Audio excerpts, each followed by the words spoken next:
Özüm sizmedim, məğnəsiz durmuş günah içinde.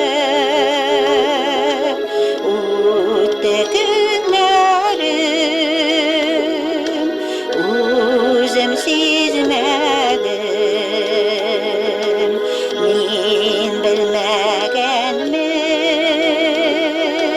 diksit ikensin, ruhi ölümden yılıp alışım, min günahını şunday yaratıp yaşav birivşi hem qutqarıvşi, min günahını şunday yaratıp yaşav birivşi hem qutqarıvşi.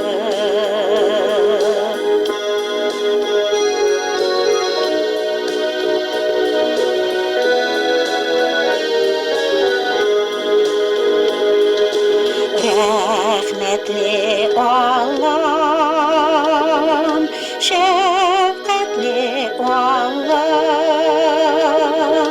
sina bağışlayayım maqtav jırlarım, günahlar dolu karanlıktan yaktı yoluma, mine çıkardın günahlar dolu